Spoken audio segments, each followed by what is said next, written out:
Hi friends, అందరూ బాగున్నారా? నేనైతే చాలా బాగున్నాను. ఇది నవరాత్రులలో 3వ రోజు అండి. ఈ రోజు వచ్చేసి అమ్మవారి అలంకరణ వచ్చేసి గాయత్రీదేవి అలంకరణ అనమాట. సో ఈరోజు గాయత్రీదేవి 5 ముఖాలతో అయితే ఉంటుందండి. సో 5 ముఖాల పేర్లు ఏంటి అనేది నాకు తెలిసిందైతే నేను చెప్తున్నాను. ప్రాణ, అపాన, వ్యాన, ఉదాన, సమాన అన్నమాట. సో ఈ 5 ఫేసులతో అయితే అమ్మవారు అయితే కలిగి ఉంటారనమాట ఈ రూపంతో. ఆ రోజు వచ్చేసి కలర్ వచ్చేసి నీలం రంగు అనమాట. సో ఇలా యాజ్ యూజువల్గా మార్నింగ్ వచ్చేసి అభిషేకము కుంకుమతోటి, పసుపుతోటి, వాటర్ తోటి అండ్ 5 రకాలు కలిగి ఉన్నటువంటి పాలు, పెరుగు, తేనె, చక్కెర వీటన్నిటితో కలిపి చేసినటువంటి పాలాభిషేకం అనమాట.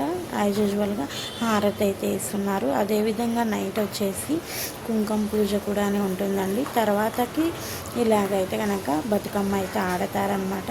ఈ వీడియో మీకు ఎలా అనిపించింది, నచ్చిందా, అమ్మవారు ఎలా ఉన్నారు ఈ యొక్క అలంకరణలు అనేది కామెంట్ సెక్షన్లో కామెంట్ చేయండి.